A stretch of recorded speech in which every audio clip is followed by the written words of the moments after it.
ಚಿಂಚೋಳಿ ಪಟ್ಟಣದ ಚಂದಾಪುರದ ಕರ್ನಾಟಕ ಪಬ್ಲಿಕ್ ಹೈಸ್ಕೂಲ್ನಲ್ಲಿ ತಾಲೂಕಾ ಆರೋಗ್ಯ ಇಲಾಖೆ ವತಿಯಿಂದ ಆನೆಕಾಲು ಮುಕ್ತ ಸಮಾಜಕ್ಕಾಗಿ ಸಾಮೂಹಿಕ ಔಷಧಿ ಸೇವನೆ 2024 ಕಾರ್ಯಕ್ರಮ ಹಮ್ಮಿಕೊಳ್ಳಲಾಗಿತ್ತು. ಕಾರ್ಯಕ್ರಮವನ್ನು ತಾಲೂಕಾ ಆರೋಗ್ಯ ಅಧಿಕಾರಿಗಳಾದ ಡಾಕ್ಟರ್ ಮೊಹಮ್ಮದ್ ಗಫಾರ್ ರವರು ಆನೆಕಾಲು ಮಾತ್ರೆ ನುಂಗುವುದರ ಮೂಲಕ ಚಾಲನೆ ನೀಡಿದರು. ಇನ್ನು ಕಾರ್ಯಕ್ರಮವನ್ನು ಉದ್ದೇಶಿಸಿ ತಹಸೀಲ್ದಾರ್ ಸುಬ್ಬಣ್ಣ ಜಮಖಂಡಿ ಅವರು ಮಾತನಾಡಿ, ಎಲ್ಲ ಶಾಲೆಯ ಮಕ್ಕಳು ಮತ್ತು ಶಾಲೆಯ ಮಕ್ಕಳು ತಮ್ಮ ಪಾಲಕರು ಮತ್ತು ಅಣ್ಣ ತಮ್ಮಂದಿರಿಗೂ ಕೂಡ ಆನೆಕಾಲು ರೋಗ ಮುಕ್ತಿ ಆಗಬೇಕು ಎಂದ್ರೆ ಆನೆಕಾಲು ರೋಗದ ಮಾತ್ರೆಯನ್ನು ನುಂಗಬೇಕು. ಈ ಆನೆಕಾಲು ರೋಗ ನಿಂತಲ್ಲಿ ನೀರಿರುವುದರಿಂದ ಸೊಳ್ಳೆಗಳ ಉತ್ಪತ್ತಿ ಆಗುತ್ತದೆ. ಸೊಳ್ಳೆಗಳು ಆನೆಕಾಲು ಇದ್ದ ರೋಗಿಗೆ ಕಚ್ಚಿದ್ರೆ ಅದೇ ಸೊಳ್ಳೆಯು ಮತ್ತೊಬ್ಬರಿಗೆ ಕಚ್ಚಿದ್ರೆ ಆನೆಕಾಲು ರೋಗ ಆಗುವ ಸಂಭವ ಇದೆ. ಆದ್ರಿಂದ ಎಲ್ಲ ಮಕ್ಕಳು ಹಾಗೂ ತಾಲೂಕಿನ ಎಲ್ಲ ನಾಗರಿಕರು ಆನೆಕಾಲು ರೋಗ ಮುಕ್ತವಾಗಬೇಕಾದ್ರೆ ಎಲ್ಲರೂ ಮಾತ್ರೆಯನ್ನ ತೆಗೆದುಕೊಳ್ಳಬೇಕು. ಆನೆಕಾಲು ರೋಗ ಮಾತ್ರೆಗಳು ಎಲ್ಲ ಮಕ್ಕಳು ಯಾವುದೇ ಭಯವಿಲ್ಲದೆ ಮಾತ್ರೆಯನ್ನ ನುಂಗಬೇಕು ಎಂದು ತಿಳಿಸಿದರು. ಅವರು ತಂಡ ಏನು ಕೆಲಸ ಮಾಡ್ತಾ ಇದ್ದಾರೆ, ನಾವು ಅವರಿಗೆಲ್ಲರಿಗೂ ನಾನು ನಮ್ಮ ತಾಲೂಕು ಆಡಳಿತ ಪರವಾಗಿ ಹೃತ್ಪೂರ್ವಕ ಧನ್ಯವಾದಗಳು ಹೇಳಲಿಕ್ಕೆ ಇಷ್ಟಪಡ್ತೀನಿ.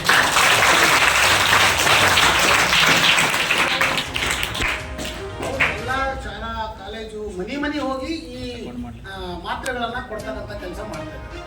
ಆದ್ರೆ ನಮ್ಮ ಕಡೆಯಿಂದ ಏನು ಪ್ರತಿಕ್ರಿಯೆ ಅದಂದರೆ, ಆ ಗೋಲಿ ನುಂಗಿದ್ರೆ ಹಂಗಾಗ್ತದ ಹಿಂಗಾಗ್ತದ, ತಲೆ ಸುತ್ತು ಬರ್ತದ, ಏನೋ ಆಗ್ತದ ಅಂತ ಒಂದು ಯಾವುದೋ ನಮ್ಮ ತಲೆಯಲ್ಲಿ ಒಂದು ಯಾವುದೋ ಒಂದು ಇದು ಇರುತ್ತೆ, ಕಾಮಣಿ ಇರುತ್ತೆ. ಅಂದರೆ ಏನು ಅದು ನುಂಗಿದ್ರೆ ಏನೂ ಆಗಂಗಿಲ್ಲ, ಅದು ನುಂಗಿದ್ರೆ ಹಂಗಾಗ್ತದೆ ಯಾರೋ ಒಬ್ರು ಹೇಳಿರ್ತಾರೆ. ಅವ್ರಿಗೆ ಯಾವುದೋ ಒಂದು ಕಿತ್ತ ಆಗಿರ್ತದೆ, ಯಾರಿಗೋ ಒಂದು ಮೊದಲೇ ತಲೆನೋವು ಇರ್ತದೆ. ಈ ಗೋಲಿ ನುಂಗಿದ್ರೆ ಅವ್ರಿಗೆ ತಲೆನೋವು ಮೊದಲೇ ಇರ್ತದೆ, ತಲೆನೋವು ಇದ್ದೇ ಇರ್ತದೆ. ಇಲ್ಲ ನಾನು ಗೋಲಿ ನುಂಗಿದೆ ನನ್ನ ತಲೆನೋವು ಅಲಕತ್ತು ಅಂತ ಏನೋ ನಮ್ಮ ತಪ್ಪು ಅಂಥ ಕಲ್ಪನೆ ಯಾರು ಮಾಡ್ಕೊಳಕ್ಕೆ ಹೋಗ್ಬೇಡ್ರಿ. ಅವ್ರೇನು ನಮ್ಮ ವಿದ್ಯಾಧಿಕಾರಿಗಳ ತಂಡ ಏನು ಶಾಲಾ ಕಾಲೇಜುಗಳಿಗೆ ಹೋಗಿ ಈ ಒಂದು ಮಹತ್ವದ ಕೆಲಸ ಮಾಡ್ತಾ ಇದ್ದಾರೆ. ಆ ಮಹತ್ವದ ಕೆಲಸಕ್ಕೆ ಹೌದು, ಅದು ಆ್ಯಕ್ಚುಲಿ ಉದ್ದೇಶ ಯಾಕಪ್ಪ ಅಂದರೆ ನಮ್ಮ ಚಿಂಚೋಳಿ ಭಾಗದಲ್ಲಿ ಅದು ಜಾಸ್ತಿ ಇದೆ. ಚಿಂಚೋಳಿ ಸೇಡ ಭಾಗದಲ್ಲಿ ಜಾಸ್ತಿ ಇದೆ. ಯಾಕೆ ಜಾಸ್ತಿ ಇದೆ ಅಂದರೆ ನಮ್ಮದು ಏನು ನಾಗವಾಲ್ ಡ್ಯಾಮ್ ಇದೆ, ಈ ಮುಲ್ಲಾಮುರಿ ಏನು ಈ ನದಿ ಅದಲ್ಲ, ಇದು ನದಿ ಗುಂಟ ನೀರು ಸ್ಟಾಕ್ ಇರ್ತದೆ. ಆಮೇಲೆ ಈ ಮಿರಿಯಾಣ ಮತ್ತು ಕಲ್ಲೂರು ಈ ಕಡೆ ಹೋದಾಗ ಅಲ್ಲಿ ಕ್ವಾರೆಗಳಿದ್ದಾವೆ. ಆ ಕ್ವಾರೆಗಳಲ್ಲಿ ನೀರುಗಳು ಸ್ಟಾಕ್ ಇರ್ತವೆ. ನೀರುಗಳು ಸುಮಾರು ದಿನದಿಂದ ನೀರು ಸ್ಟಾಕ್ ಇರ್ತದಲ್ಲ, ಅಲ್ಲಿ ಆ ಸೊಳ್ಳೆ ಉಟ್ಕೊಳ್ತದೆ.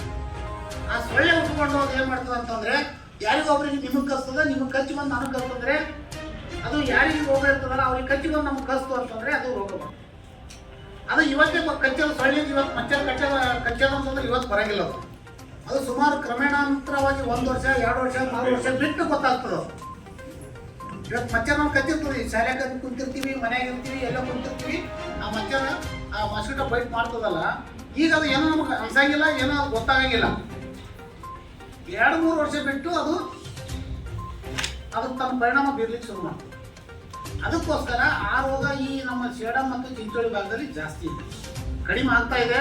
ಸತತವಾಗಿ ನಮ್ಮ ಮೆಡಿಕಲ್ ಟೀಮು, ನಮ್ಮ ವೈದ್ಯಾಧಿಕಾರಿಗಳ ತಂಡ ಸತತವಾಗಿ ಪ್ರತಿ ವರ್ಷವೂ ಈ ಮಾತ್ರೆಗಳನ್ನು ನುಂಗಿಸ್ತಕ್ಕಂಥ ಕೆಲಸ ನಮ್ಮ ತಂಡ ವೈದ್ಯಾಧಿಕಾರಿಗಳ ತಂಡ ಮಾಡ್ತಾ ಇದೆ.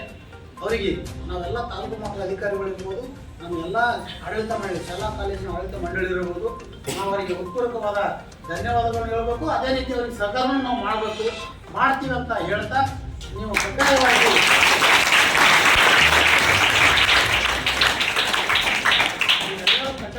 ಮಾತ್ರೆಗಳನ್ನು ತಗೊಳ್ರಿ. ಮನೆಯಾಗ ನಮ್ಮ ಪೇರೆಂಟ್ಸ್ಗಳಿಗೆ, ನಮ್ಮ ಅಕ್ಕ ತಂಗಿಯರಿಗೆ, ನಮ್ಮ ಅಣ್ಣಂದರಿಗೆ ಎಲ್ಲರಿಗೂ ಆ ಮಾತ್ರೆಗಳನ್ನು ನುಂಗಿಸ್ಲಿಕ್ಕೆ ತಾವೆಲ್ಲರೂ ಸತತ ಪ್ರಯತ್ನ ಮಾಡಬೇಕು. ಯಾಕಂತಂದರೆ ನೀವು ವಿದ್ಯಾರ್ಥಿನಿಯರಿದ್ದೀರಿ, ಹೌದಾ? ನಮ್ಮ ಮನೆಗೆ ಅಕ್ಕಂಗೆ ಇರ್ತಾರೆ, ಅವ್ರಿಗೆ ಏನಾದರೂ ಬೈಟ್ ಆಯಿತು ಅಂದರೆ ಆ ಎಮ್ಮಗೆ 2-3 ವರ್ಷ ಬಿಟ್ಟು ಅದು ಏನಾದರೂ ರೋಗ ಕಾಡ್ತಂದರೆ ಆ ಎಮ್ಮಗೆ ಮದುವೆ ಆಗಲ್ಲ. ನೀವು ಅರ್ಥ ಮಾಡ್ಕೊಳ್ಳಿ, ಆ ಎಮ್ಮಗೆ ಮದುವೆ ಆಗಲ್ಲ. ಆಮೇಲೆ ವಿದ್ಯಾರ್ಥಿಗಳು ಇರ್ತೀರಿ, ನೀವು ಗಂಡ್ಸು ಮಕ್ಕಳು ಅಷ್ಟೇ. ಅದು ಏನಾದರೂ ಕಾಲು ದಪ್ಪ ಆಯಿತು ಅಂತಂದರೆ ಯಾರು ಮದುವೆ ಮಾಡ್ಕೊತಾರೆ? ಕಾಲು ದಪ್ಪ ಆಗ್ಬೋದು, ಕೈ ದಪ್ಪ ಆಯಿತು ಅಂದರೆ ನಮ್ಮ ಗಂಡ್ಸು ಮಕ್ಕಳು ಇರ್ಬೋದು, ಹೆಣ್ಮಕ್ಳು ಇರ್ಬೋದು, ಅವ್ರಿಗೆ ಮದುವೆ ಮಾಡ್ಕೊಳ್ಳಲ್ಲ. ಇಲ್ಲರಿ ಅವ್ರ ಕಾಲು ದಪ್ಪ ಇದೆ, ಅವ್ರಿಗೆ ಯಾವುದೋ ಒಂದು ರೋಗ ಇದೆ, ಯಾವುದೋ ಒಂದು ಕಾಯಿಲೆ ಇದೆ, ಹೀಗೆಲ್ಲ ನಮ್ಮ ಸಮಾಜ ಟ್ರೀಟ್ ಮಾಡಲಿಕ್ಕೆ ಶುರು ಮಾಡಿ. ಅದಕ್ಕೋಸ್ಕರ ನಮ್ಮೆಲ್ಲರ ಸುರಕ್ಷತೆಗೋಸ್ಕರ, ನಮ್ಮೆಲ್ಲರ ಒಳ್ಳೆಯದಕ್ಕೋಸ್ಕರ ಈ ಮಾತ್ರೆಗಳದಾವ. ಈ ಮಾತ್ರೆ ಕಡ್ಡಾಯವಾಗಿ ನೀವೆಲ್ಲರೂ ನುಂಗ್ರಿ. ನಮ್ಮ ಪತ್ರಿಕಾ ಮಾಧ್ಯಮದ ಸೋದರರು ಸಹ ಇದ್ದಾರೆ, ನೀವೆಲ್ಲರೂ ಕಡ್ಡಾಯವಾಗಿ ನೀವು ನುಂಗಿದ್ರೆ ನಿಮ್ಮ ಮನೆಯಾಗ ಎಲ್ಲರಿಗೆ ನುಂಗಿಸ್ಬೇಕು. ಅಂದಾಗ ಮಾತ್ರ ಈ ಕಾರ್ಯಕ್ರಮ ನಮ್ಮ ಡಾಕ್ಟ್ರು ಮತ್ತು ಅವ್ರ ತಂಡ ಏನು ಶ್ರಮ ಪಡ್ತಾ ಇದ್ದಾರೆ ಅದು ಸಾರ್ಥಕ ಆಗ್ತದೆ. ನಾವು ಒಬ್ಬ ನುಂಗ್ತೀನಿ, ನಾನು ಕೊಟ್ಟರೆ ನಾನು ನುಂಗ್ತಿದ್ರೆ ಆಯ್ತು ಹೋಗ್ಬಿಡ್ರಿ ನೀವು ಅಂದ್ರೆ ಅಲ್ಲ. ನಾವು ತಗೊಳ್ಳೋ ಜೊತೆಗೆ ನಮ್ಮ ಮನೆಯವರಿಗೆ ಎಲ್ಲರಿಗೆ ಪ್ರೇರೇಪಿಸಿ ಅವರಿಗೆ ಮಾತ್ರೆಗಳು ನುಂಗಿಸಿದಾಗ ಮಾತ್ರ ಈ ಕಾರ್ಯಕ್ರಮಕ್ಕೊಂದು ಅರ್ಥ ಬರ್ತದೆ ಅಂತ ಹೇಳ್ತಾ ಇಲ್ಲಿ ಕರೆಸಿ.